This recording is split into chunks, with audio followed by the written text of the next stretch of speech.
উপস্থিত প্রধান অতিথি আমাদের মানিকগঞ্জের বিএনপির সংগ্রামী সভাপতি, বাংলাদেশ জাতীয়তাবাদী দলের চেয়ারপারসনের মাননীয় উপদেষ্টা, দেশ বরেণ্য শিল্পপতি জনাব হারুনুর রশিদ খান পূর্ণ মহোদয়ের সুযোগ্য কন্যা, যিনি গণতন্ত্র এবং ভোটাধিকার অর্জনের সংগ্রামে দীর্ঘ 17 বছর ফ্যাসিস্ট হাসিনা সরকারের বিরুদ্ধে আন্দোলন করে সফলতা এনেছেন।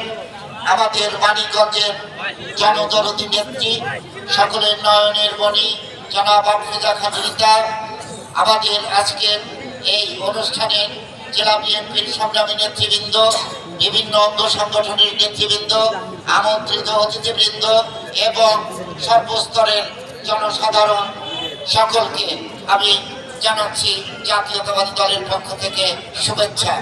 আসসালামু আলাইকুম। আমি আজকে রাজনৈতিক বক্তব্য এখানে দেব না। আপনারা জানেন যে আমাদের দেশনেত্রী, গণতন্ত্রের মা, যিনি ফ্যাসিস্ট হাসিনা সরকারের বিরুদ্ধে আন্দোলন করেছেন, স্বৈরাচারী এরশাদ সরকারের বিরুদ্ধে আন্দোলন করেছেন, আমরা আমাদের এই নেত্রী ইতিমধ্যে বাংলাদেশের জাতীয় বীর হিসেবে প্রতিষ্ঠিত হয়েছেন, আপসহীন খেতাব পেয়েছেন।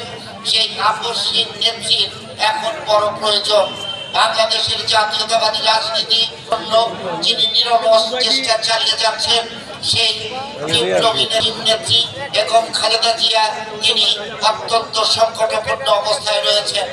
বাংলাদেশের হাজার হাজার লক্ষ লক্ষ কোটি কোটি মানুষ তার জন্য দোয়া করেছেন, সারা বিশ্বে নেতৃবৃন্দ তার জন্য দোয়া করছেন, বাংলাদেশের সকলেই তার জন্য দোয়া করছেন।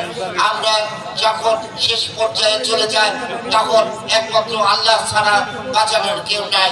তাই আমরা মহান আল্লাহ তাআলার কাছে আজকে মুনাজাত করব, তিনি যাতে সুস্থ হয়ে আমাদের মাঝে আবার ফিরে আসতে পারেন।